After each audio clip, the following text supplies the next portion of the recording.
Hello, friends, and welcome back to the nursery. I'm the Reading Dad, and on this episode, we're going to be doing another Little Golden Book Princess Celebration, and this one's going to be Disney's Sleeping Beauty.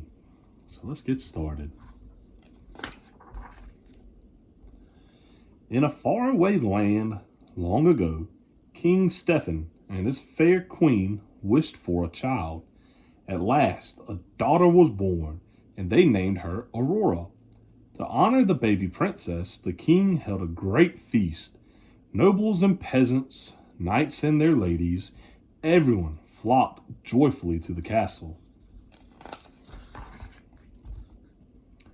King Stephen welcomed his good friend, King Hubert, to the feast. King Hubert had brought his young son Philip with him. The kings agreed that someday Philip and Aurora would be married. Among the guests were three good fairies, Flora, Fauna, and Merryweather. Each of these magic beings wished to bless the infant with a gift. Waving her wand, Flora chanted, "My gift shall be the gift of beauty." "My gift," said Fauna, "shall be the gift of song." Merryweather's turn was next, but before she could speak, the castle doors flew open.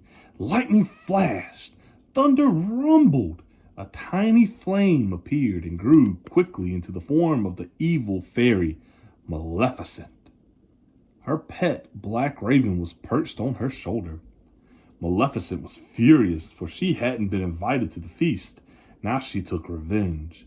"I too shall bestow a gift on the child," she said with a sneer.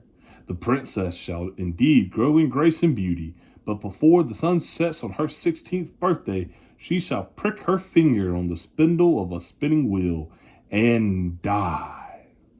With a cruel laugh, the evil fairy vanished. Everyone in the room was grief-stricken. But Merryweather still had a gift to give, and she tried to undo Maleficent's curse. She said to the infant, "If thou this wicked witch's trick, a spindle should your finger prick. Not in death, but just in sleep, the fateful prophecy you'll keep. And from the slumber you shall wake, when true love's kiss the spell shall break." King Stephen ordered that every spindle wheel in the land be burned, but he still feared the evil fairy's curse. So the good fairies hatched a plan. They would take Aurora to live with them deep in the woods, safe from Maleficent.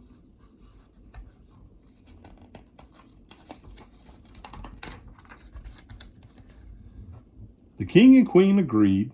They watched with heavy hearts as the fairies hurried from the castle, carrying the baby princess. To guard their secret, the fairies disguised themselves as peasant women and changed Aurora's name to Briar Rose. The years passed quietly, and Briar Rose grew into a beautiful young woman. At last, the princess reached her 16th birthday. Planning a surprise, the fairies sent her out to pick berries. Fauna baked a cake for her, while Flora and Merryweather sewed her a new gown. In a mossy glen, Briar Rose danced and sang with her friends, the birds and animals.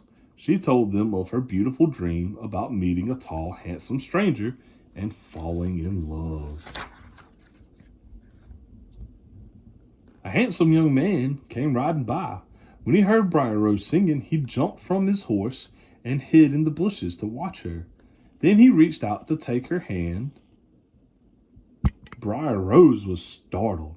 "I didn't mean to frighten you," the young man said, "but don't you remember? We've met before."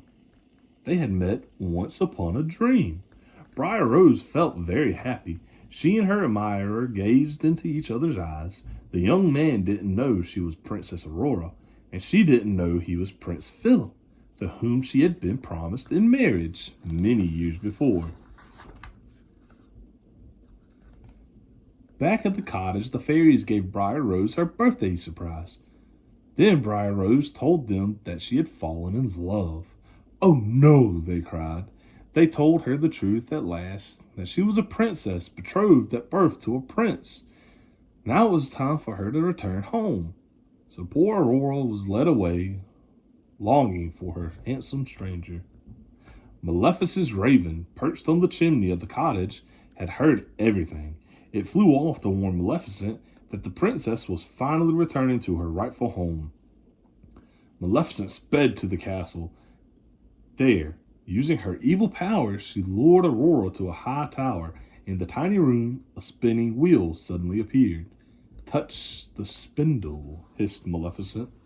Touch it, I say. The three good fairies rushed to the rescue, but they were too late.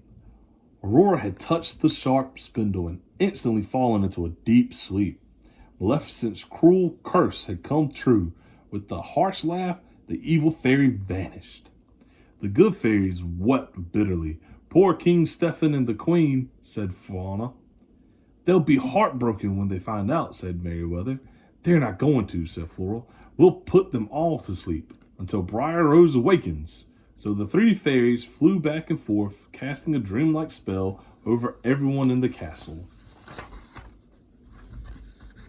Meanwhile, Maleficent had captured Philip and chained him deep in her dungeon. But the good fairies had other plans for him. Using their magic, they melted the chains. They armed the prince with the shield of virtue and the sword of truth. Then they sent him racing to the castle to awaken the princess. When the evil fairy saw Philip escaping, she hurled heavy boulders at him, but the brave prince rode on. When Philip reached Aurora's castle, Maleficent caused a forest of thorns to grow up all around it. Philip hacked the thorns aside with his powerful sword. In a rage, the evil fairy soared to the top of the highest tower. There she changed into a monstrous dragon. Now shall you die with me, O prince, she shrieked. Maleficent breathed huge waves of flame. Philip ducked behind the strong shield. Thunder cracked. Flames roared around him. The prince fought bravely. Guided by the good fairies, he flung his sword straight as an arrow. It buried itself deep in the dragon's evil heart, and the beast fell to its death. Maleficent was no more. Philip raced to the tower with his love lay sleeping. Gently he kissed her. Aurora's eyes slowly opened. Now everyone was awake. The king and queen were overjoyed to see their daughter again, and wedding plans were soon made. The good fairies were blissful too. It had all ended just the way it should. Happily ever after. The end. What an awesome story about Sleeping Beauty. Thank you for stopping by, and I hope to see you on the next episode. And remember, books are fun.